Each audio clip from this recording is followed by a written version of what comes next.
बच्चों को छोड़कर, पूरे परिवार को छोड़कर आप यहाँ जंगल में आकर कोटेश्वर की पावन धरा पर बैठे हो, तो कुछ तो शिव जी की कृपा होगी, शंकर जी की उदारता होगी।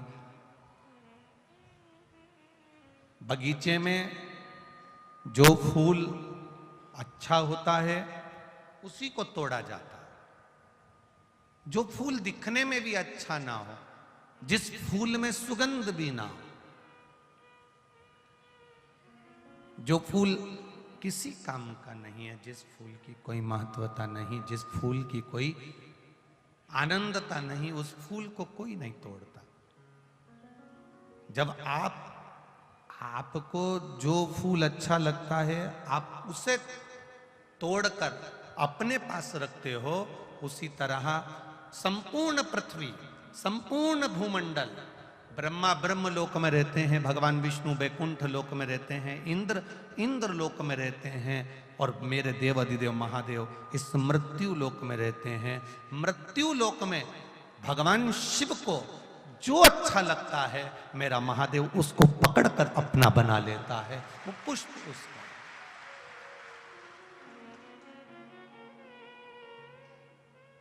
ये शिव की कृपा से, ये उनकी उदारता से, ये उनकी करुणा से प्राप्त है।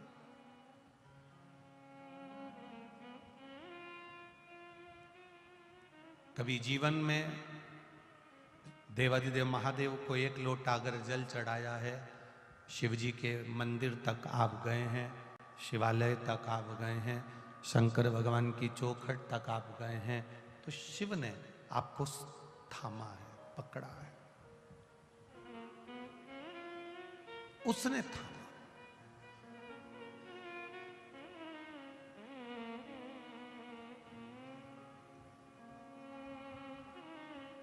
कई लोग कहते हैं गुरुजी हम मंदिर जाते हैं, पर शिव महापुराण की कथा कहती है आप कभी मंदिर नहीं जाते। देवाधिदेव महादेव आपको बुलाते हैं तब आप जाते हो, नहीं तो आप मंदिर भी नहीं जा सकते। आप ये जरूर कहते हो कि हम मंदिर जाते हैं, मैं रोज मंदिर जाती हूँ, मैं रोज आराधना करती हूँ, मैं रोज पूजन करती हूँ, मैं रोज अर्चना करती हूँ, मैं रोज भगवान की सेवा करती हूँ, मैं रोज भगवान की आराधना करती हूँ। जब तक वो ना चाहेगा तब तक आप नहीं कर सकते। उसकी कृपा नहीं होगी तब तक आप मंदिर भी नहीं जा सकते। उसकी करुणा नहीं होगी तब तक आप उसका गुणगान नहीं गा सकते। ब्रह्मदेव भगवान विष्णु से कहते हैं कि आपके पिता कौन है?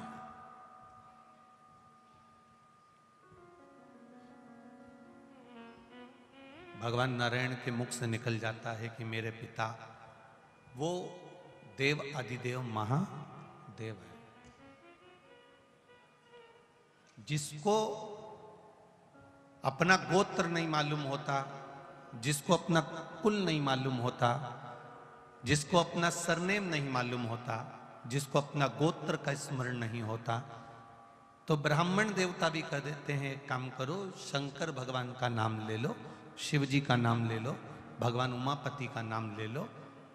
उसका गोत्र सबका गोत्र है, क्योंकि ब्रह्मा ब्रह्म लोक में है, भगवान विष्णु वैकुंठ लोक में है, और मेरा देव अधिदेव महादेव मृत्यु लोक में है, जो पृथ्वी पर है। हमारा गोत्र भी हमारे शिव के समर्पित है, शंकर ही हमारे गोत्र में है और हम ही शंकर के गोत्र में है। नहीं मालूम, हमने उसका भजन कर लिया।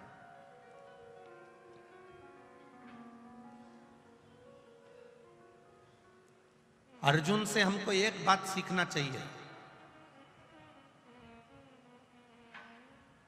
अर्जुन का एक निर्णय सबसे प्रबल निर्णय था, और अर्जुन ने सबसे बड़ा अगर कोई निर्णय लिया था तो वो एक निर्णय लिया था कि मुझे कृष्ण चाहिए, कृष्ण मेरे हो जाए। ये अर्जुन का निर्णय था।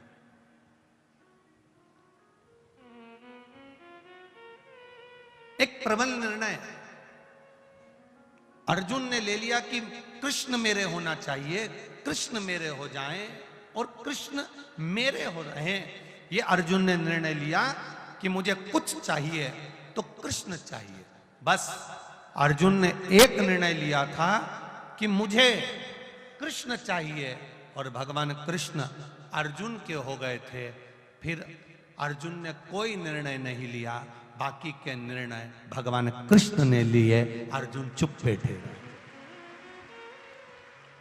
फिर अर्जुन ने कोई निर्णय नहीं लिया, जितने निर्णय लिए वो भगवान कृष्ण ने लिए। अर्जुन ने एक निर्णय ले लिया था कि मुझे कृष्ण चाहिए, और एक निर्णय, प्रबल निर्णय आपके पास में अगर आ जाता है तो बाकी के निर्णय आपको नहीं लेना पड़ते, बाकी के निर्णय देवाधिदेव महादेव लेते हैं। आप कृष्ण को चुन लिए, आपने राम को चुन लिया, आपने शिव को चुन लिया, आपने रामायण को चुन लिया, आपने श्रीमद् भागवत को चुन लिया, आपने शिव महापुराण को चुन लिया। आपने एक निर्णय ले लिया कि शिव मेरे हैं, मैं शंकर के मंदिर जाती हूँ, मैं शंकर को जल चढ़ाती हूँ, शंकर भगवान पे एक बेलपत्र चढ़ाती हूँ, शिव जी को एक चावल का दाना समर्पित करती हूँ, शंकर भगवान को एक धतूरा समर्पित करती हूँ, शिव जी को मैं अपना बना रही हूँ। एक निर्णय, आपने एक निर्णय, प्रबल निर्णय ले लिया कि मैंने शिव को अपना बना लिया, मुझे शिव चाहिए। बस बाकी के जितने निर्णय, आवाज पकड़ रहा है, बाकी के जितने निर्णय हैं वो सारे निर्णय कोई दूसरा नहीं लेगा, देवाधिदेव महादेव लेगा। अब उसके भरोसे मेरे बाबा दया करना, मैं तेरे भरोसे हूँ, मेरे बाबा दया करना, मैं तेरे भरोसे हूँ, ना घर के भरोसे हूँ, ना परिवार के भरोसे हूँ, ना घर के भरोसे हूँ, ना परिवार के भरोसे हूँ, मेरे बाबा दया करना, मैं तेरे भरोसे हूँ, मेरे बाबा दया करना,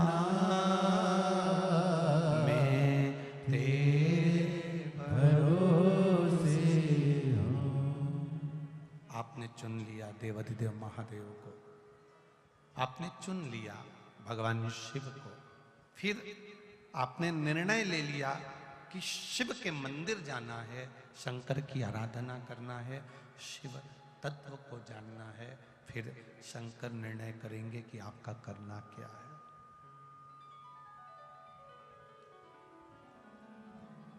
फिर निर्णय वो करेगा, फिर निर्णय वो लेगा।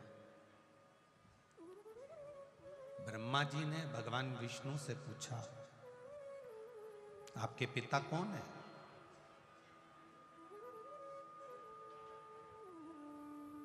कहा,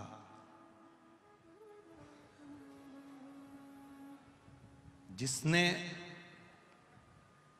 एक पानी के बुलबुले में एक बिंदु के रूप में आकर मुझे दर्शन दिया था, मेरा पिता वही है। एक बिंदु के रूप में जिसने दर्शन दिया,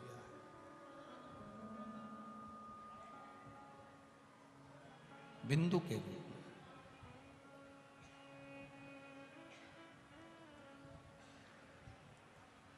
और कोई दूसरा मेरा पिता नहीं। उसी को ज्योतिर्लिंग कहते हैं, उसी को ज्योति स्वरूप कहते हैं, उसी को शिव का शिवलिंग कहते हैं। उसी बिंदु को, उसी बिंदु।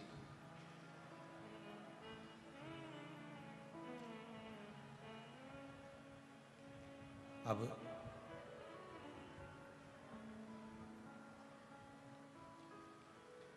ब्रह्मा जी ने कहा मैं नहीं मानता। ब्रह्मा जी कह रहे हैं मैं इसको नहीं मानता, मुझे आपके पिता का दर्शन करना है।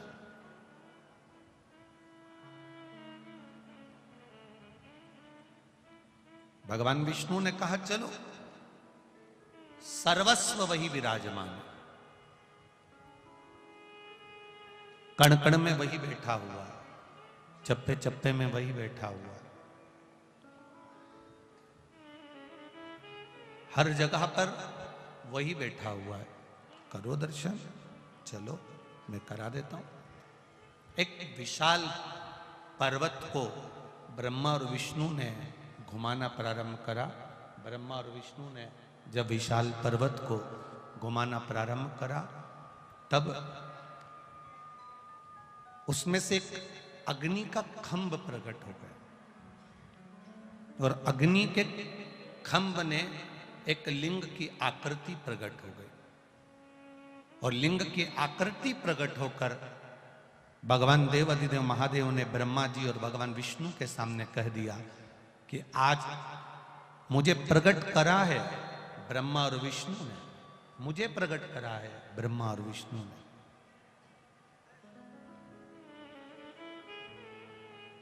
ब्रह्मा, मैंने ही भगवान विष्णु को प्रकट करा है। भगवान विष्णु की नाभि से कमल के पुष्प के ऊपर आप प्रकट हुए हो, और यह संपूर्ण संसार की रचना आपने करी है। तब ब्रह्मदेव के मन में एक भाव जागृत हो गया कि जो शिवलिंग प्रकट हुआ है इसका चरण कहाँ है, जो शिवलिंग प्रकट हुआ है इसके मुख कहाँ है, शिवलिंग प्रकट हुआ इसका सिर कहाँ है, तो उसको ढूंढने का प्रयास करा।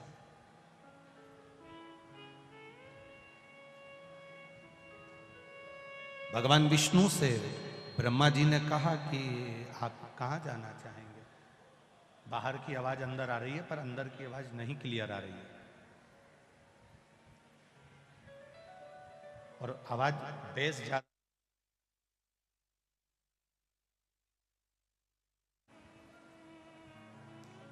भगवान ब्रह्मदेव भगवान विष्णु से कहे,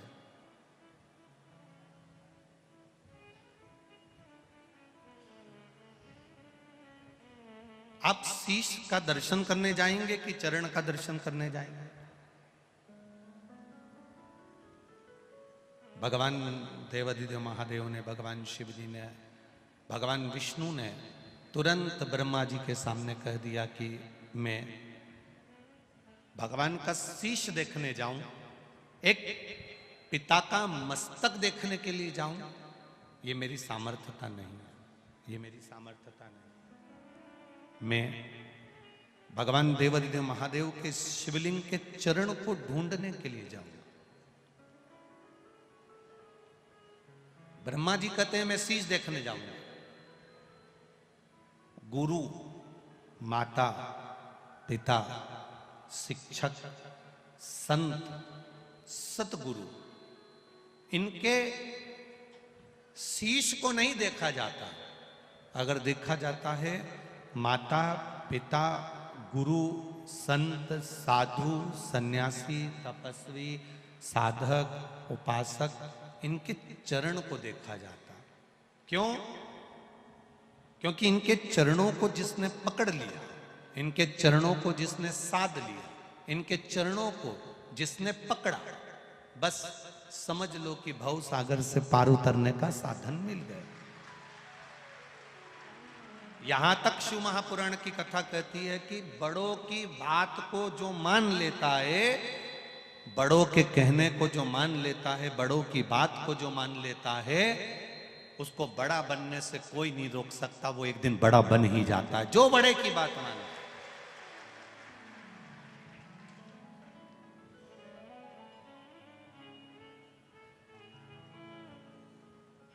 कई बहुओं की आदत रहती है, सास की बात उन्हें बुरी लगती है, ससुर की बात उन्हें बुरी लगती है, घर के बुजुर्ग की बात उन्हें बुरी लगती है, पड़ोसन ने कुछ कहा अच्छी लगेगी, मौसी सास ने कहा अच्छी लगेगी, मामा ससुर ने कहा अच्छी लगेगी, फूफा सास ससुर ने कहा अच्छी लगेगी, दूसरा कह रहा है ना अच्छी लगेगी।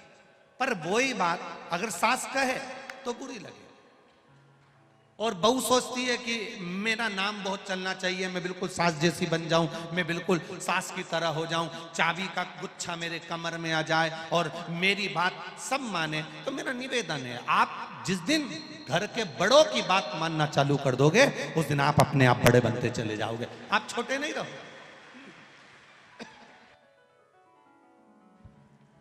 आप छोटे नहीं रहोगे, आप बड़े बनते चले जाओगे, बड़े की ओर, उन्नति की ओर बढ़ते जाओगे।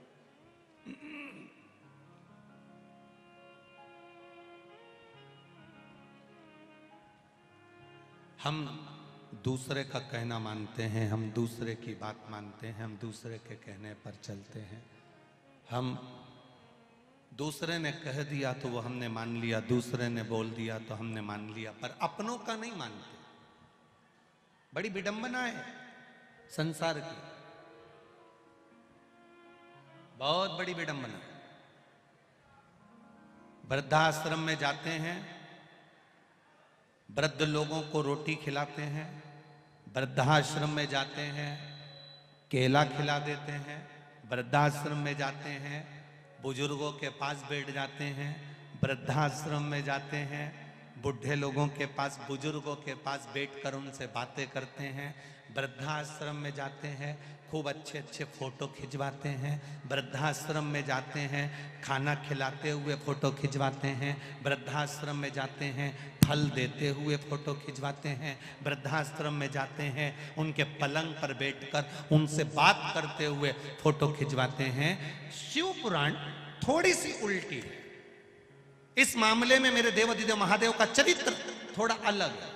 मेरा देवाधिदेव महादेव कहते हैं वृद्धाश्रम में जाकर बूढ़े को बुजुर्गों को भोजन करा रहे हो, वृद्धाश्रम में जाकर केले खिला रहे हो, वृद्धाश्रम में जाकर उनके पलंग पर बैठकर उनसे बात करते हुए फोटो खिंचवा रहे हो, और अपने व्हाट्सएप पर, अपने स्टेटस पर, अपने फेसबुक पर, अपने यूट्यूब पर, अपने गूगल पर, अपने इंस्टाग्राम पर डाल रहे हो। जरूरी यह है कि वृद्धाश्रम के बुजुर्ग के पास जाने से पहले घर में जो बुजुर्ग है उसके पास 15 मिनट बैठना सीख जाओ तो आपका जिंदगी सवर जाए।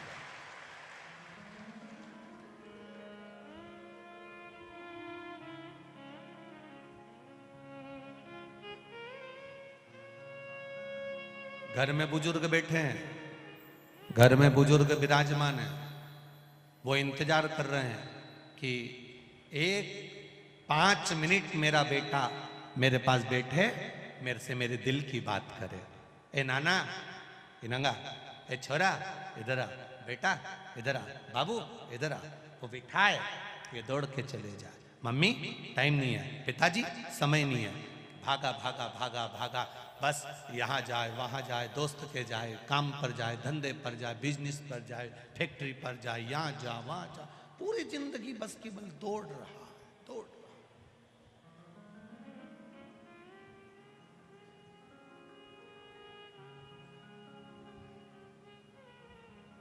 प्रत्येक घर के नवयुवक बेटा बेटी, प्रत्येक घर के बहू बेटा, प्रत्येक घर का व्यक्ति अपने घर के बुजुर्गों का अगर आदर करना चालू कर दे तो वृद्धाश्रम में बुजुर्ग रहने के लिए नहीं जाएगा, ये निश्चित है।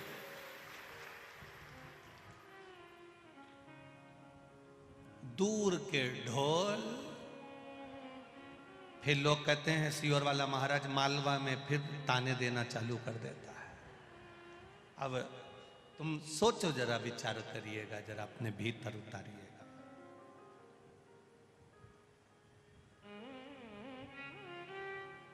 सफेद कपड़े में दाग लग जाए तो परिवार वालों को शर्मिंदा होना पड़ता है,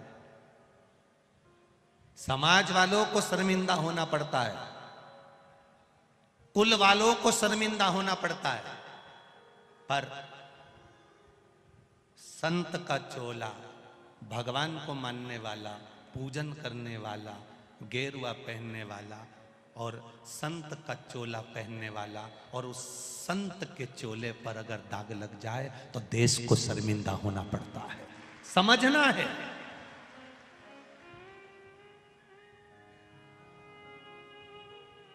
कलकत्ता में कहा था ढोंग की जिंदगी जीने से अच्छा है, बोलो बोलो जम के बोलो, ढंग की जिंदगी जीना चालू कर दो, तुम्हें ढोंग की जिंदगी जीने की जरूरत नहीं पड़ेगी। अब प्रसन्नता का जीवन जियो।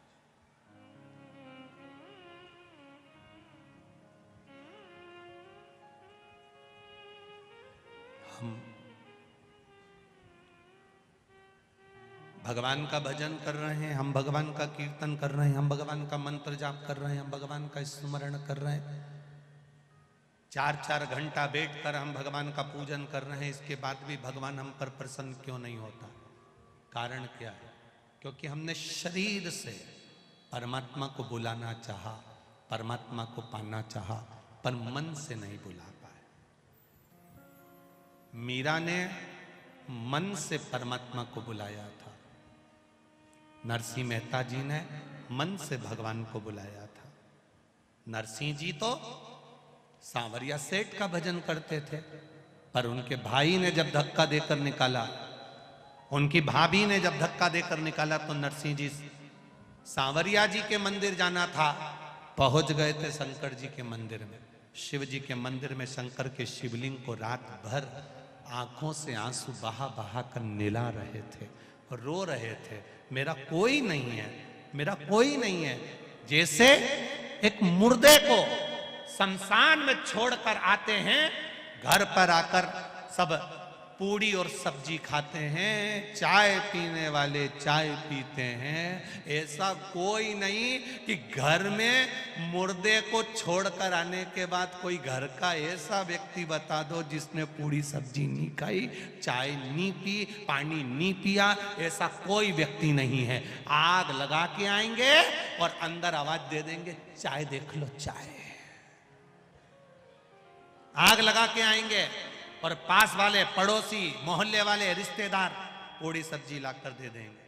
लोग साहब अब आंख में से आंसू बहाता जाए और पूड़ी सब्जी निपटाता जाए, कौन देखे तुमको?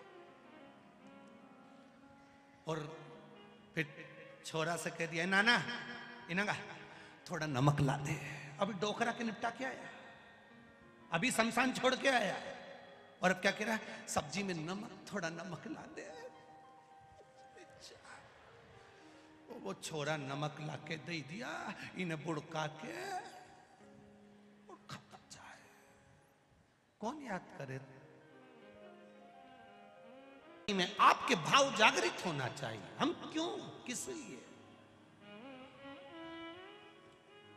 माता के चरण, पिता के चरण, गुरु के चरण, संत के चरण, सतगुरु के चरण, शीश पर दृष्टि ना हो, चरण पर दृष्टि हो। राम जी की कथा कहती है, रावण जब अंत समय में जमीन पर पड़ा था, तब राम जी ने लक्ष्मण जी से कहा था जाओ। विद्वान ने मुंह फेर लिया। लक्ष्मण गुस्से में राम जी के पास पहुंचा और राम जी से जाकर कहा कि रावण को बहुत अभिमान है, उसने मुझे देखा और मुंह फेर लिया, उसने मुझे देखकर मुंह फेर लिया। इतने में राम जी ने कहा, लक्ष्मण रावण को अभिमान नहीं है, अभिमान तो तेरे भीतर भरा हुआ है। गुरु के पास जब ज्ञान लेने के लिए जाते हैं तो उसके सिर के पास नहीं बैठते, उसके चरणों में जाकर बैठते हैं। जा उसके चरण में जाकर बैठो, उसके चरणों में जाकर, उसके चरणों में जाकर विराजमान होइए, उसके चरणों में जाकर बैठ जाइए।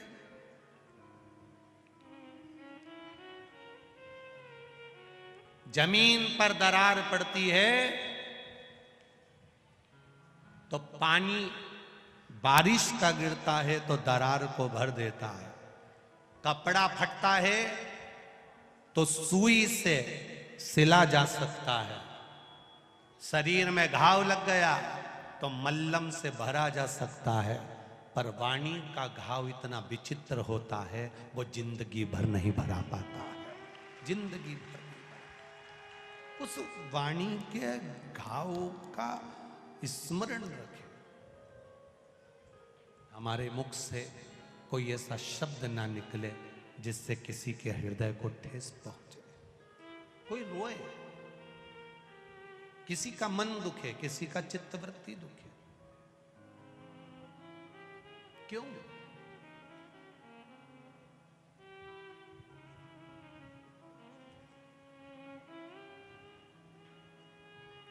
दो पुष्प ऐसे हैं जो भगवान शंकर को नहीं चढ़ाए जाते, एक केतकी, एक केवड़ा।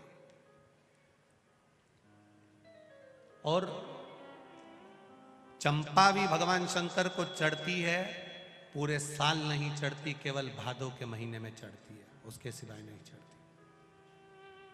क्या कारण था? केतकी की कथा तो यहां पर शिव महापुराण में आ जाती है कि केतकी ने एक गलती कर दी थी।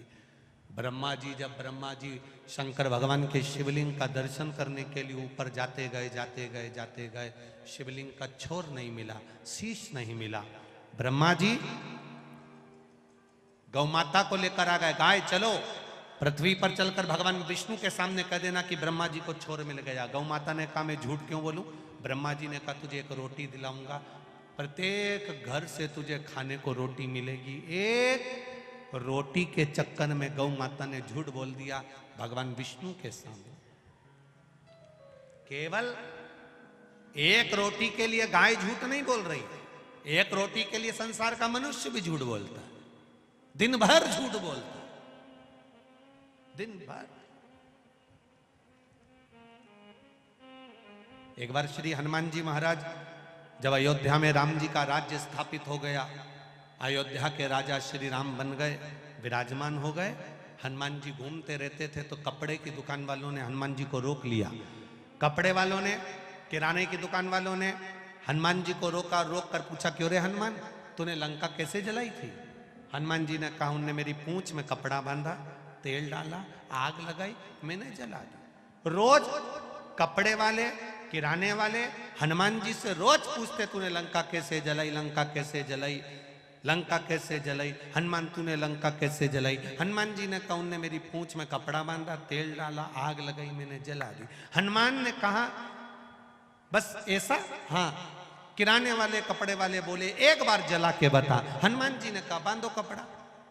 उन्होंने पूंछ में कपड़ा बांधा, तेल डाला, आग लगाई, हनुमान जी उन्हीं की दुकान में घुस गए, उन्हीं की दुकान पर। सारी किराने की दुकान, कपड़े की दुकान जितनी थी सब जल गई। सब दौड़कर राम जी के पास गए, राम जी के पास जाकर आवाज लगाई कि राम जी राजा बनकर बैठे हैं, अयोध्या के राजा राम के सामने हमारी दुकान जल रही है, हमारी दुकान में आग लग गई है, ये कैसे हो गया? हनुमान जी को बुलाया गया। हनुमान तुम इतने चतुर होने के बाद, अष्ट सिद्धि नवनिधि के दाता, असबर दीन जानकी माता, राम रसायन तुमरे पासा, तुम इतने चतुर होने के बाद तुमने इनकी दुकानों में आग क्यों लगा दी? हनुमान जी बोले ये रोज कहते थे लंका कैसे जलाई, कैसे जलाई, कैसे जलाई। मैंने कहा कपड़ा बांधा था, तेल डाला था, आग लगाई, मैंने जलाई। इनने कहा जला के बता, हमने कहा लगा। इन्होंने तो तूने इनकी दुकान क्यों जलाई? तो हनुमान जी बोले इनकी दुकान लंका से कम है क्या? 1 रुपए की चीज 10-10 रुपए में बेचे तो आग ऐसे ही लगाऊंगा, ये कम है? शिव कथा कह रही है, भगवान शंकर का संवाद कह रहा है, शिव महापुराण की कथा कह रही है, शिव तत्व कह रहा है, शंकर भगवान का चरित्र कह रहा है, शिव कथा कह रही है। एक रोटी के लिए गौ माता ने झूठ कह दिया, एक रोटी की। गाय कहती है कि मैं चलकर बोल दूंगी, पर मेरी वाणी पर विश्वास कौन करेगा? केतकी का फूल लगा था, ब्रह्मा जी ने तोड़ लिया। केतकी के फूल से कहा तू नीचे चलकर बोल देना, ब्रह्मा जी को भगवान शंकर का सिर मिल गया।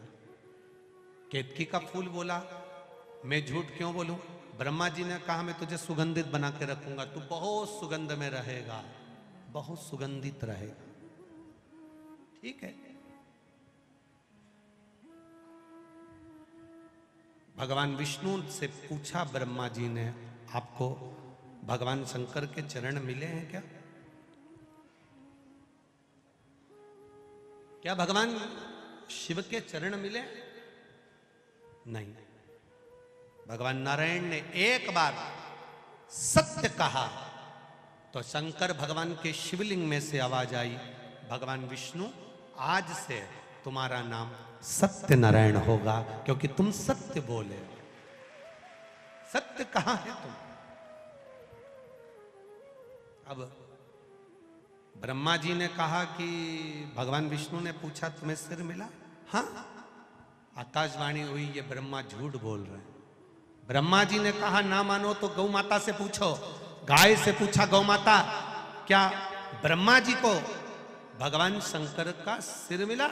गौ माता ने एक रोटी के चक्कर में झूठ बोल दिया तो शंकर भगवान प्रकट होकर बोले, गौ माता तू जगत की मां होकर झूठ बोलती है, तेरा पूरा शरीर पूजा जाएगा पर तेरा मुख अपूज्य माना जाएगा। सारे दुनिया के लोग सारे मंदिरों की परिक्रमा आगे से करेंगे, देवताओं की परिक्रमा आगे से करेंगे, पर गौ माता तूने झूठ बोला है, इसलिए तेरी परिक्रमा पूंछ से प्रारंभ होगी और पूंछ पे समापन होगी। दुनिया के लोग कन्यादान आगे से करेंगे, गौदान, वस्त्रदान, अन्नदान, सारे दान आगे से करेंगे, पर गौ माता का दान दुनिया के लोग पीछे से करेंगे। इसलिए गौ माता का दान गाय की पूंछ पकड़कर किया जाता है, आगे से नहीं किया जाता। तो झूठ बोली। गौ माता ने क्षमा मांगी, गलती हो गई, गलती। शिव क्षमा भी करती है। केतकी के फूल को ब्रह्मा जी ने कहा इससे पूछो। केतकी के फूल को भगवान विष्णु ने लिया और पूछा, बोल केतकी ब्रह्मा जी को सिर मिल गया? केतकी के पुष्प ने कहा हाँ ब्रह्मा जी को सिर मिल गया। देवाधिदेव महादेव प्रकट होकर कहते हैं, रे केतकी के पुष्प, तूने देवाधिदेव महादेव के सामने झूठ बोला है, मैं तुझे श्राप देता हूं, सारे देवताओं पर चढ़ेगा पर देवाधिदेव महादेव पर कभी नहीं चढ़ेगा। अगर भूल से भी केतकी का फूल मुझ पर चढ़ गया तो 1000 गौ हत्या के बराबर दोष लग जाएगा। इसलिए केतकी का फूल शिव पर नहीं चढ़ता। तो झूठ बोला। शिव महापुराण की कथा कहती है, सारी दुनिया में जाकर झूठ बोलोगे चल जाएगा, सारे संसार में जाकर झूठ बोलोगे चल जाएगा, पर शंकर भगवान के ओटले पर, शिव जी की चौखट पर, शिव महापुराण में शंकर के द्वार पर, शिव की चौखट पर, शंकर भगवान के मंदिर में, शंकर भगवान की देहली पर, शंकर भगवान के ओटले पर, शंकर भगवान की चौखट पर अगर मुख से एक झूठ निकल जाता है तो जिंदगी में बुढ़ापा पलंग पर सड़ सड़ के निकलता है, अच्छे से नहीं निकल पाता है। एक झूठ, एक झूठ।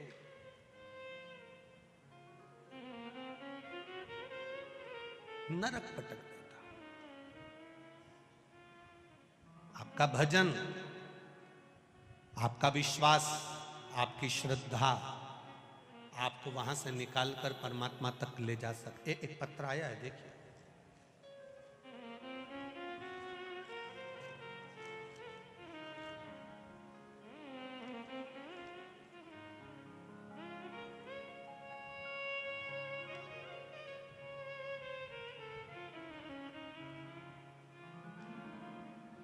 खुशहाल सिंह सिसोदिया, ठिकाना गावड़ी सिसोदिया,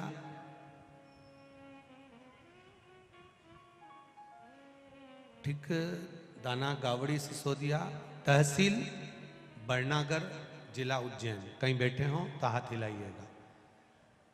आप ही हैं, दोनों हाथ से हिला दो। श्री शिवाय नमस्तुभ्यम। गुरुजी 6 साल से पथरी की बीमारी थी।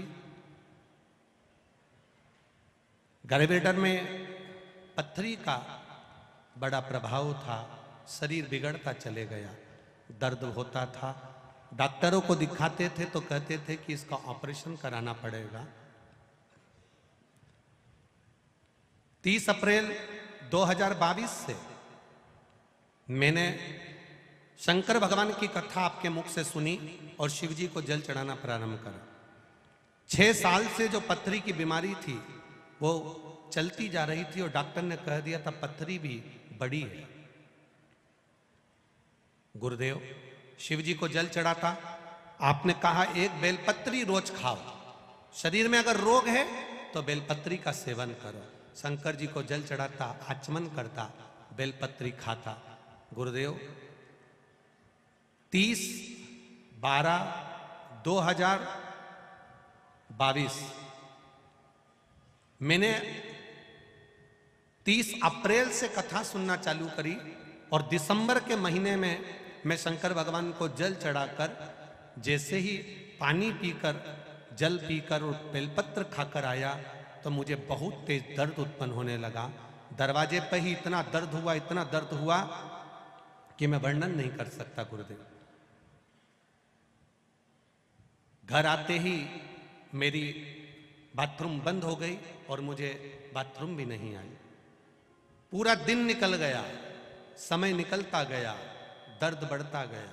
गुरुदेव शिव जी की रखी हुई बेलपत्र जो खा नहीं पाया था उसको खाया और बाबा की कृपा से जैसे ही मैं वॉशरूम के लिए गया मेरी पूरी पथरी निकलकर बाहर आ गई। मुझे ऑपरेशन की जरूरत नहीं पड़ी। मैंने एक डब्बी में उस पथरी को भी भेजा है और मेरी पूरी जो जांच डॉक्टर ने करी है उसको भी मैंने पूरी जांच आप देख सकते हैं कैमरे के माध्यम से या आस्था चैनल के माध्यम से पूरी जांच उन भी लगाई है। और जो पथरी मेरी अपने आप निकली वो पथरी की डब्बी भी मैंने लगाई है। अब ठीक है बाबा, हर हर महादेव। बैठिए, श्री शिवाय नमस्तुभ्यम। बैठिए। शिव तत्व है औघड़ी। एक पत्र और बड़ा सुंदर है। आप जित विश्वास के साथ में आए, कोटेश्वर धाम की इस धरा पर देवाधिदेव महादेव के चरणों में बैठकर यीशु महापुराण की कथा में मैं विश्वास से कह सकता हूं जितने भी भक्त भाव से, चाहे टीवी पर सुन रहे हो, फेसबुक यूट्यूब पर सुन रहे हो, चाहे कोटेश्वर बाबा की इस धरा पर, इस जंगल में एकांत में तप तपाती हुई धूप में कोसों दूर से आकर आप इस कथा को सुन रहे हो, चिंता मत करना, दिल से सुनकर जाना, वो दिल से झोली भर कर देगा, ये निश्चित है। खाली नहीं छोड़ता, वो खाली नहीं छोड़ता, वो देता जरूर।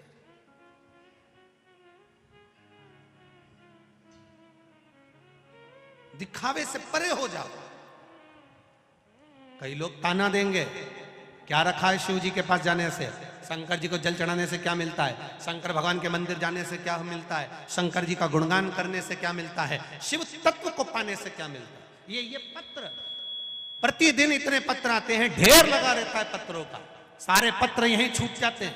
इन पत्रों में मोबाइल नंबर रहता है, एड्रेस रहता है, फोन नंबर रहता है। जिसके मन में संशय आता है वो इन पत्रों के माध्यम से उनके पास जाकर पूछ भी सकता है कि कहीं ये पत्र नकली तो नहीं है, कहीं ये पत्र गलत तो नहीं है।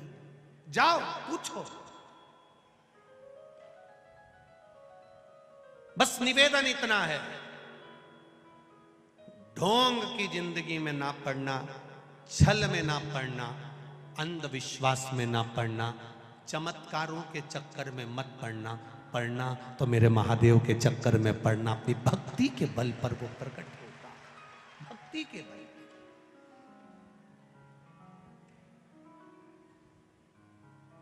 जितना बन सके उतना विश्वास, उतनी भक्ति धारण करिए, विश्वास धारण करिए, भरोसा धारण करिए। ये 5 दिन की कथा है। आज दूसरा दिन है, पंचपुष्प कथा चल रही है। 4 अप्रैल से उज्जैन बड़नगर रोड पर, उज्जैन की पावन धरा पर, माँ छिपरा के तट पर, महाकाल की नगरी में कालाधिपति जिसने समय बनाया, पल बनाया, घड़ी बनाई, नक्षत्र बनाया, उस महाकाल की नगरी में कथा सुनने का मौका मिलेगा 2 बजे से 5 बजे तक। उस उज्जैनी में। कुछ लोग पूछ रहे थे उज्जैन में कथा है, उसकी कोई विशेष बात?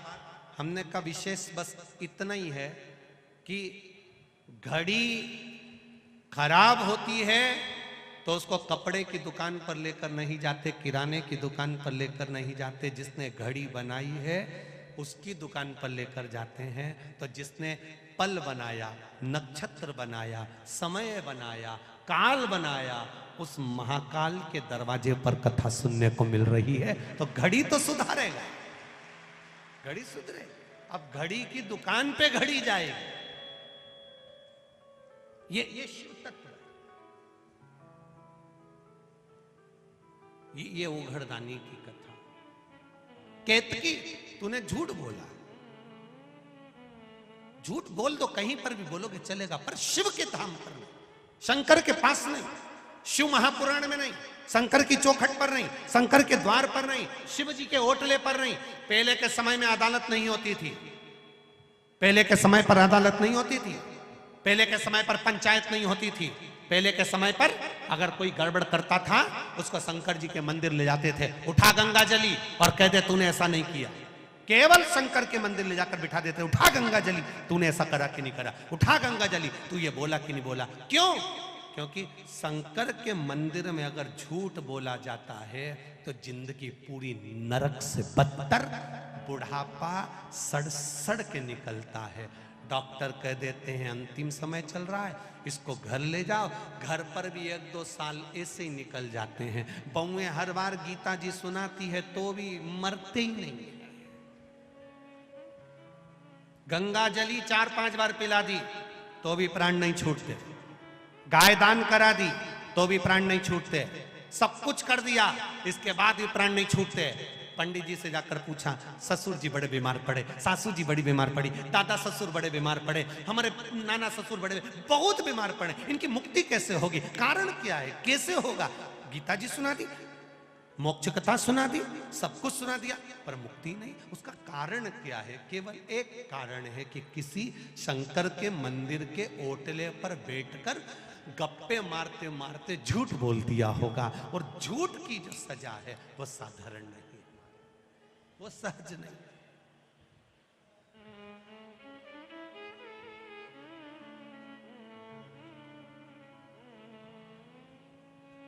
वो सहजता नहीं है।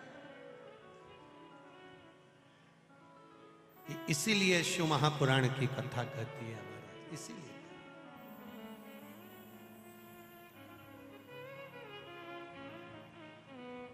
भगवान शंकर की अविरल भक्ति का।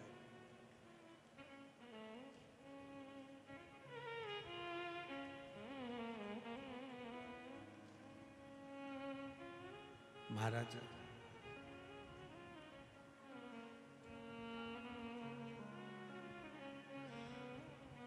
केतकी सारे देवताओं पर चढ़ेगी, शंकर पर कभी नहीं चढ़ेगी।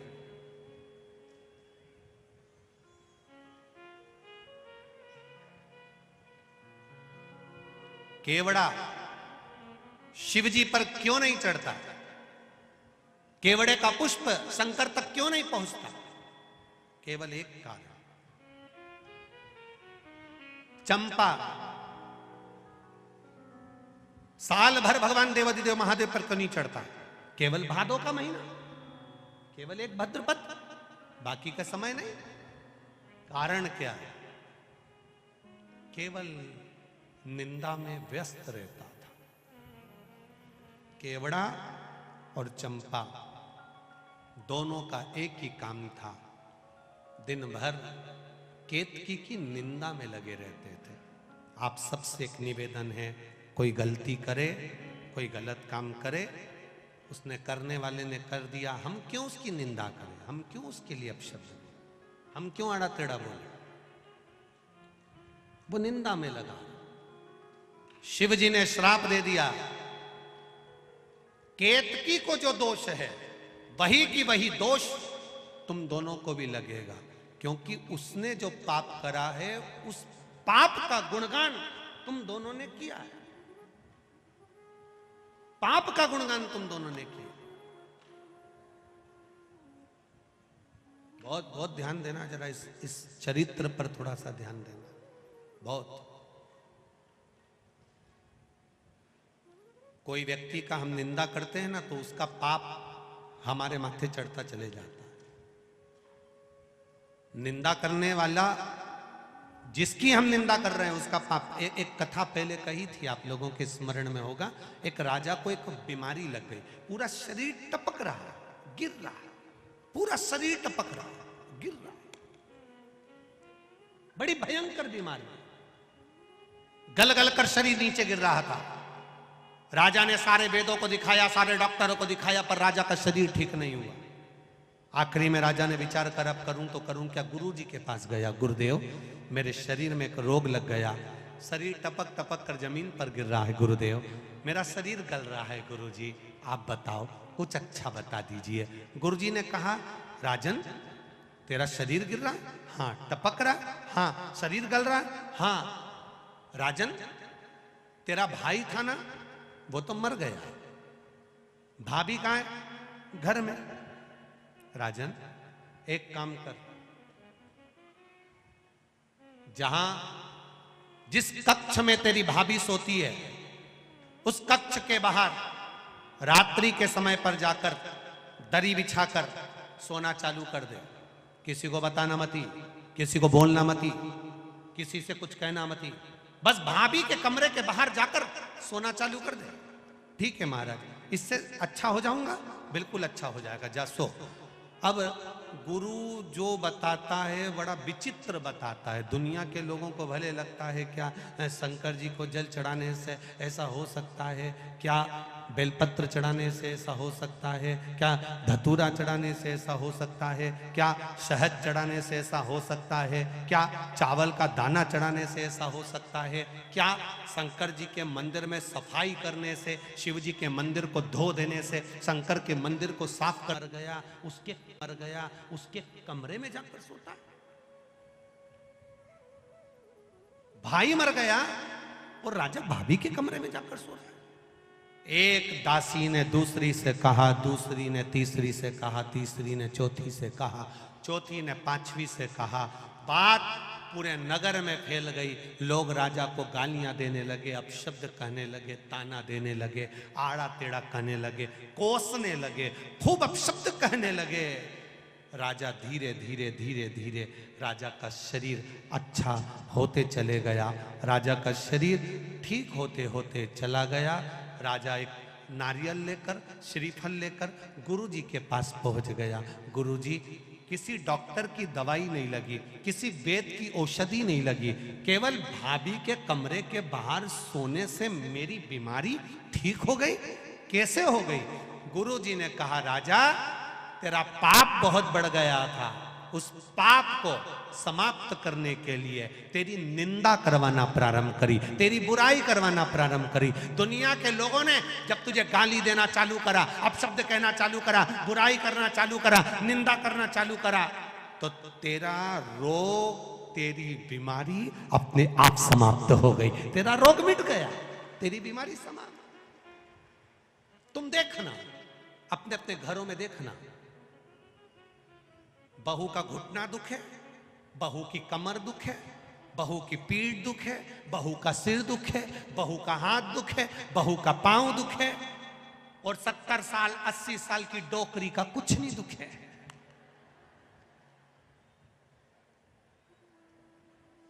वो बूढ़ी अम्मा का कुछ नहीं दुखता, वो माता का कुछ नहीं दुखता। कारण क्या है? कभी तुमने सोचा? अरे ओ बदनावर वालों, कभी विचार करा कि सास का कुछ नहीं दुखता?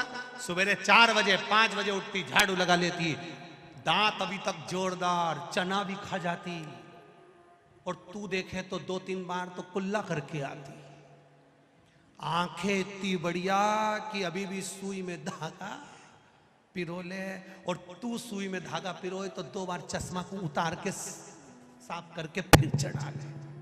कभी विचार करा? सुबह 4 बजे से घर की बुजुर्ग मां काम में लग जाती है, 4 बजे से गोबर, झाड़ू, बर्तन, ये वो करते करते करते करते सवेरे जल्दी नहा नुहा के मंदिर जाके फिर आके काम में लग जाए, रात को सोते सोते तक भी कोई काम बता दे तो वो काम कर दे, मेहमान आए पानी पिला दे, रोटी बना दे, सब्जी बना दे, खिला खिलू के नची। और तेरे शरीर में कष्ट, बहू का हाथ दुखे, पांव दुखे, सिर दुखे, कमर दुखे, कभी विचार करा कि बूढ़ी माँ को कुछ नहीं होता और तुझे क्यों होता? उसका कारण केवल एक ही है, घर की बहू मायके में जाकर सास की इतनी बुराई करती, इतनी बुराई करती, इतनी बुराई करती कि सास एकदम जोरदार होती चली जाती है। सास बीमारी नहीं होती क्योंकि बुराई करते करते करते करते उसके पूरे रोग, पूरी बीमारी समाप्त। इसलिए सास होन आज भी एकदम ओल्ड इज गोल्ड, आज भी जोरदार। अब मेरा बहुओं से निवेदन है, सास को जल्दी निपटाना है तो बुराई बिल्कुल मत करो। तुम जितनी जितनी बुराई करोगे ना, सास उतनी जोरदार खजूर वाली चोटी बना के, हार वार पहन के, झामर झुमका पहन के चलेगी। और तुम बुराई करना बंद कर दोगे तो सास भी धीरे धीरे धीरे धीरे धीरे धीरे फिर पलंग पे मिलेगी। अगर तुम जितनी बुराई करोगे उतनी वो रसोई घर में मिलेगी। जल्दी निपटाना है तो बुराई करना बंद मत करो। क्यों करो? शिव पुराण कह रही है, हम किसी की बुराई करते, हम किसी की निंदा करते, हम किसी की चुगली करते, हम किसी का अपशब्द कहते हैं। केवड़े ने और चंपा ने केतकी के फूल की बुराई करी, और वो बुराई करी, इतनी करी, इतनी करी, इतनी करी, इतनी करी कि शंकर जी ने कह दिया इसका पाप इसके माथे चढ़ जाए, ये भी पापी कहलाएगा, इसको भी दोष लगेगा, इसको भी चढ़ाने वाला दोष ग्रसित होगा, केवल उसका पाप इसके माथे चढ़ जाए।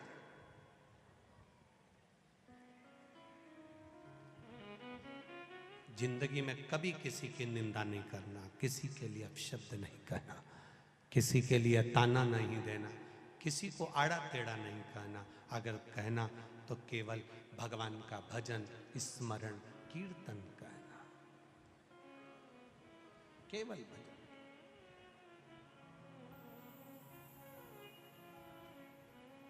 उसकी भक्ति, उसका स्मरण, उसका मंत्र जाप, उसका कीर्तन,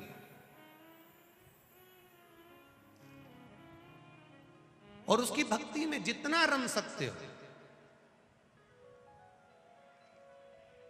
उसके भजन में जितना रम सकते हो उतना। महाराज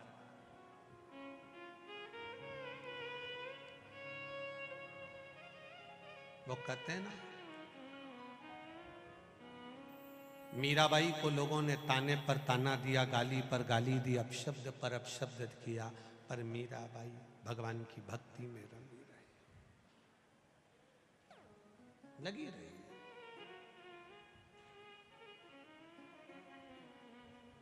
मीरा भगवान की अविरल भक्ति में लगी, अविरल भक्ति में लगी है मीरा।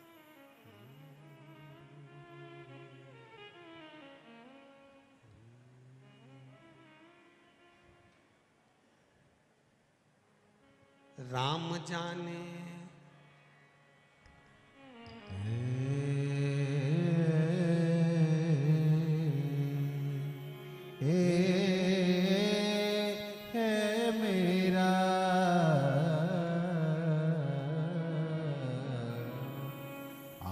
मन मोहन मीरा मेवतड़ी बुला।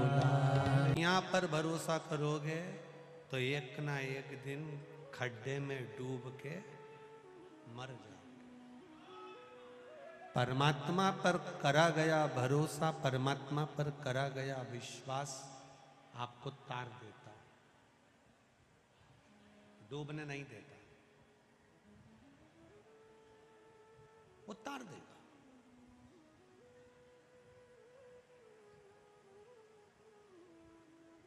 शिव कथा कर रहे,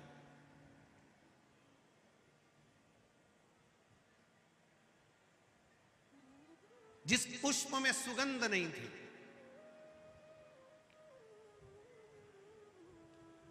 जिस पुष्प की सुगंध भी नहीं है,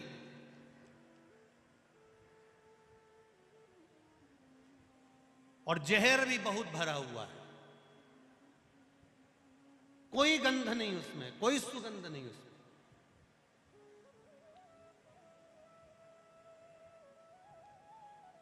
केतकी, केवड़ा, चंपा, ये तीनों जब एक सभा में बैठते थे तो इन तीनों के चेहरे पर एक साधारण से पुष्प को देखकर हंसा करते थे, जिस पुष्प का नाम था कनेर का पुष्प, पीला कनेर।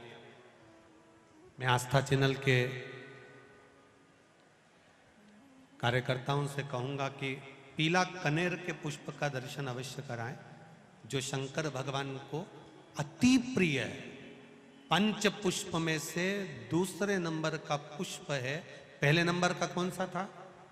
कल कथा में वर्णन किया था, कौन सा? पारिजात, हार श्रृंगार जिसको बोलते हैं। दूसरे नंबर का है कनेर, जो जहर से परिपूर्ण है। पीला कनेर, टीवी के माध्यम से आप दर्शन कर रहे होंगे, फेसबुक यूट्यूब पर कथा को सुन रहे हैं तो उस पर देख रहे होंगे। एलसीडियां जो लगी हुई हैं, एलईडियां, उस पर भी आप लोग आराम से दर्शन कर रहे होंगे। पीला कनेर, केतकी, चंपा, केवड़ा, जो कि पुष्पों में प्रबल पुष्प हैं, बड़े सुगंधित पुष्प हैं। जब पुष्पों की सभा लगती है तो उस पुष्पों की सभा में भी इन तीनों को बड़ी महत्वता दी जाती है, बड़ी महत्वता। मुस्कुरा रहे हैं, हंस रहे हैं। जब व्यक्ति के पास में थोड़ा सा वैभव आ जाता है, व्यक्ति के पास में थोड़ा सा धन आ जाता है, व्यक्ति के पास में थोड़ी सी संपदा बढ़ जाती है, व्यक्ति के पास में थोड़ी सी पद, प्रतिष्ठा, यश बढ़ जाता है, तब वो साधारण व्यक्ति पर थोड़ा ठहाके लगा सकता है, हंस लेता है। पर ये नहीं जानता सारे देवता अच्छी अच्छी वस्तु को भले अपने पास रख लेते होंगे, पर मेरा महादेव जो किसी काम की वस्तु नहीं है, मेरा महादेव उसको अपने पास में रख लेता है। जो कोई काम करे, जिसका कोई कीमत नहीं, जिसकी कोई महत्वता नहीं। धतूरे की कोई कीमत होती है क्या? अरे बोलो, जम के बोलो जरा। नहीं। बेलपत्र की कोई कीमत, डमरू की कोई कीमत, त्रिशूल की कोई कीमत, सांप की कोई कीमत, भभूति भस्म की कोई कीमत, मुंडमाला की कोई कीमत, जिसकी कोई कीमत ही नहीं है, जिसको दुनिया ने नकार दिया, जिसको दुनिया ने धक्के मार कर निकाल दिया। शिव महापुराण की कथा कहती है,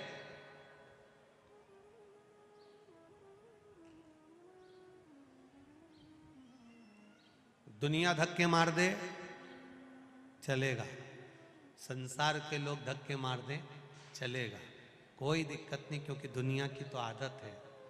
जो बच्चा माँ की गोद में पड़ा रहता है वही माता की छाती पर लात मारता है।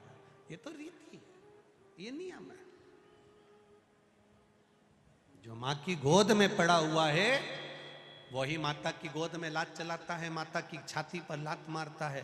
बाल्यावस्था में ये हमें सीख देता है। संसार के लोग धक्का मार सकते हैं, संसार के लोग अपशब्द कह सकते हैं, संसार के लोग ताना दे सकते हैं, संसार के लोग आपको गाली दे सकते हैं, संसार के लोग आप पर उंगली उठा सकते हैं, पर यदि तहसील बदनावर, जिला धार कहीं बैठे हो तो हाथ हिलाइएगा। कहीं बैठे हो तो अपने आप ही हैं, दोनों हाथ हिला दो एक बार। हाँ, ऐसे 2010 में हुई थी शादी के 5 साल हुए, और अब रोना नहीं, अब तो बाबा के चरणों में रोना बंद। जब भी कथा में आओ ना तो रोना बंद कर दो। अब तो बाबा ने झोली भी भर दी और पति को भी ठीक कर दिया, अब क्या रोना।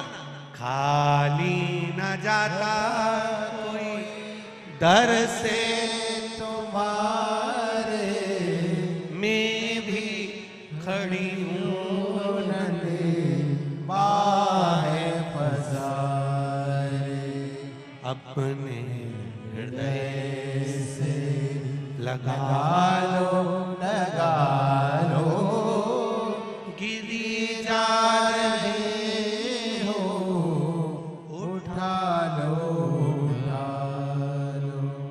पत्र में बहन आपने लिखा है, उमा जी जोशी, शायद जिंदगी का पहला कोई व्याख्या होगा जिसमें पति को कैंसर हो और मेरी गोदी भी नहीं भरी हो। डॉक्टरों ने दोनों तरफ से निराश किया था, पर दोनों खुशियां लेकर इस दरबार में खड़ी हूं, बाबा के दरवाजे। ये कृपा शिव की, उसके बिना कोई कृपा नहीं कर सकता। उसकी कृपा, उसकी उदारता, उसकी दया। आप जा रहे हो शिव मंदिर तक, आप जा रहे हो शंकर की चौखट तक, आप जा रहे हो शिव के शिवालय तक, आप एक लोटा जल शंकर जी को चढ़ा रहे हो, उसका फल खाली नहीं जाता है। टीवी के सामने कथा सुन रहे हो, फेसबुक यूट्यूब पर सुन रहे हो, दिल से सुन रहे हो, खाली नहीं जाता है। फिर कहूंगा, लाखों की संख्या में आप लोग आए हो। सिसोदिया जी को भी धन्यवाद दूंगा, बाहर से आए हुए लोगों के लिए भोजन व्यवस्था करना, इतनी पंडाल व्यवस्था करना, जल व्यवस्था करना। शरद जी आपको बहुत बहुत साधुवाद है, आपकी टीम को साधुवाद। लाखों की संख्या में आए हो, लाखों की संख्या। जो विश्वास लेकर आए हो, जो भरोसा लेकर आए हो, ना जाने इतने सारे शहर छोड़कर, बड़े बड़े नगर छोड़कर ये शिव महापुराण ये जंगल में क्यों पहुंची, ये तो हमको भी नहीं मालूम, पर विश्वास कहता है कि कुछ आपकी झोली भरने के लिए आई होगी, कुछ कृपा करने के लिए आई होगी, हमको भी नहीं। पूरे कोटेश्वर के आसपास देखो तो कोई मकान नहीं मिलेगा, कोई घर नहीं मिलेगा, जंगल ही जंगल है। इस जंगल में इतना मंगल हो जाना, ये शिव के सिवा कुछ नहीं हो सकता। बहुत दूर दूर से आप लोग गाड़ियां भरा भरा कर लेकर आ रहे हो। 5 दिन की कथा है,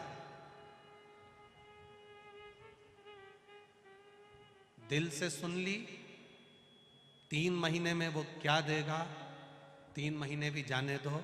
उज्जैन की कथा में तुम्हारा पत्र रखा मिलेगा, ये मेरा विश्वास करता है,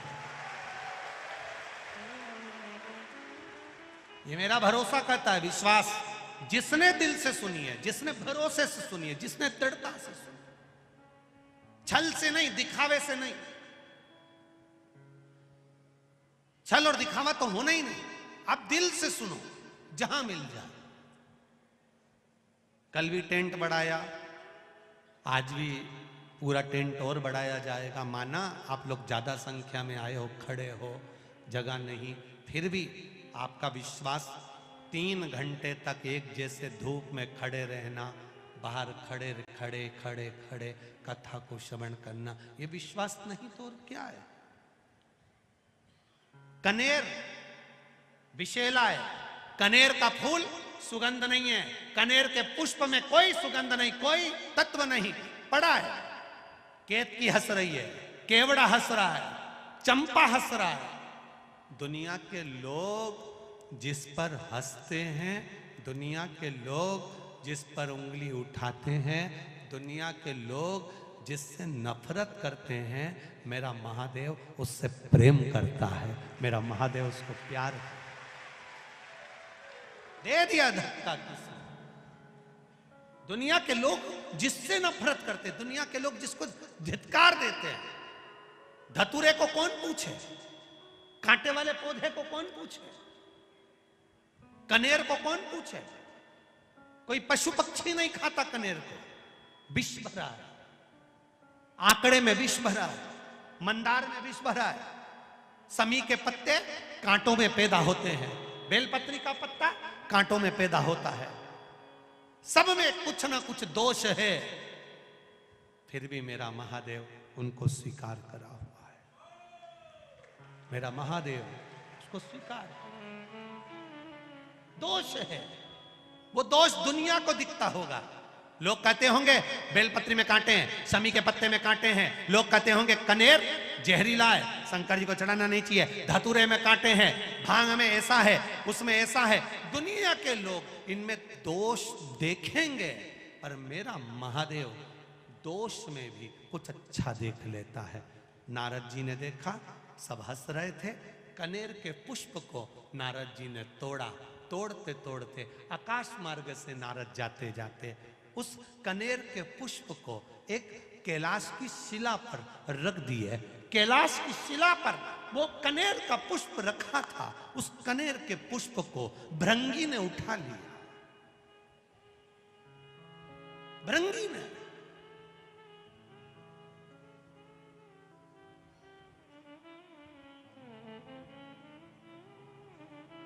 और भृंगी उस कनेर के पुष्प को उठा लेता। श्रृंगी ने देखा कि भृंगी ने कनेर का पुष्प उठाया। श्रृंगी ने आवाज लगाकर कहा, भृंगी क्या कर रहे हो? भृंगी कह रहे हैं, मैं जब महादेव से मिलकर आया था तो महादेव के आज चरणों में कोई पुष्प नहीं था, देवादिदेव महादेव के श्रृंगार में कोई पुष्प नहीं था। श्रृंगी ने कहा, यह पुष्प में सुगंध नहीं है, इसीलिए इसको कोई देवता स्वीकार नहीं करते। भृंगी ने कहा, शमशान की राख मनुष्य के कपड़े पर लग जाती है तो मुर्दा जलाकर आने के बाद नहाना पड़ता है, वो शमशान की राख महादेव पर चढ़ जाती है तो वो भी पैकेट में बंद होकर लाखों की बिक जाती है। शमशान की राख मनुष्य के कपड़े पर लग जाए तो उसको शमशान से आकर नहाना पड़ता है, वो शमशान की राख महादेव पर चढ़ जाए तो वो भस्मी बन जाती है। शरीर पर महादेव के लगने के बाद चपटी भभूत में है खजाना कुबेर का, उसकी भस्म से भी कुबेर का खजाना झड़ता है। तो ये कनेर भी कुबेर के खजाने से कम नहीं होगा, मेरा विश्वास कहता है, ये मेरा विश्वास कहता है। भृंगी ने कनेर का पुष्प उठाया, ले गया, श्रृंगी दुमदुमी बजा रहा है।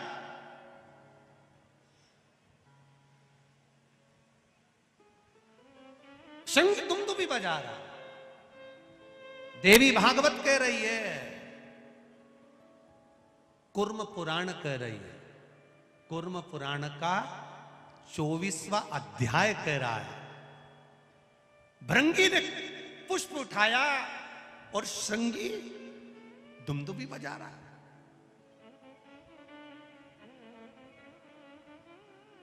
दुमदुमी, अब जैसी दुमदुमी बजना चालू हुई तो पूरे कैलाश में चर्चा हो गई। ऐसा लग रहा है कि कुछ जरूर हुआ है, इतनी दुमदुमी बज रही तो जरूर कुछ हुआ है। अब हुआ क्या है पता करो। माता पार्वती जी ने गणेश जी को भेजा, माता पार्वती जी ने कार्तिकेय को भेजा। माता पार्वती जी ने जब गणेश कार्तिकेय को भेजा तो गणेश जी महाराज ने अपनी सूंड में जल भरकर ऊपर की ओर फेंका। देवताओं को लगा जरूर कोई बात है, सारे देवता आकर खड़े हुए। हुआ क्या है, दुमदुमी भी अचानक क्यों बजने लगे? अपने गांव में अचानक ढोल बजने लगे तो पता तो करना पड़ेगा कि हुआ क्या है, किसके घर छोरा हुआ, किसके यहाँ शादी हुई, किसके यहाँ क्या हुआ। तो मालूम पड़े कि साहब ना तो छोरा हुआ ना शादी हुई, फिर ढोल क्यों बजे? तो के साहब वो मांगने वाला कोई आया है तो वो आटा मांग रिया है तो ढोल बजा रिया है। तो क्या मांगने के लिए ढोल की क्या जरूरत पड़ गई? तो क्या लोगों की बेल बजाओ तो गाली दे, ढोल बजाओ तो ताली बजाए। तो तो इसलिए ढोल बजा। तो इसने आखिर बात क्या है? दुमदुमी बजी तो क्यों बजी? दुमदुमी बजने का कारण क्या है? जो दुमदुमी का नाद पड़ा सारे देवता आकर खड़े हो गए। इतने में भृंगी ने एक कनेर का पुष्प, मात्र कनेर का, जिसमें विष भरा हुआ है, किसी काम का नहीं, जिसमें सुगंध तक नहीं है, जो कोई काम का नहीं था, उस कनेर के पुष्प को भृंगी ने देवाधिदेव महादेव के चरणों में जैसे ही रखा, पार्वती जी ने उस पुष्प को देखा, देखकर विचार करा, जो भी सुगंधित पुष्प आता था शिव जी के ऊपर चढ़ता था, भले इसमें विष भरा है, क्यों ना ये भी शिव पे चढ़े। पार्वती जी ने उठाकर शंकर भगवान के कानों में उस पुष्प को लगा दिया। कनेर का वो फूल आज भी शंकर भगवान के फोटो में, पुराने फोटो में, पुराने चित्र में शिव जी के कान में लगा हुआ। कभी कभी किसी ने दर्शन करा है किसी ने ऐसा दर्शन कि शिव जी के कान में कनेर का फूल लगा हुआ देखा होगा। तब पार्वती जी ने कानों में उस पुष्प को लगाया। देवाधिदेव महादेव नेत्र बंद कर स्मरण करते हुए देख रहे हैं। देवता खड़े होकर अपने आप को विचार कर रहे हैं कि यह पुष्प शिव जी पर कितना सुशोभित हो रहा है, ये पुष्प हमको भी मिलना चाहिए। भगवान शिव ने नेत्र खोलकर कहा, ये मुझ पर चढ़ा है, देवताओं को भी प्रिय लगा है, सभी देवताओं को कनेर का पुष्प समर्पित होगा और वो कल्याण करने वाला। महाराज,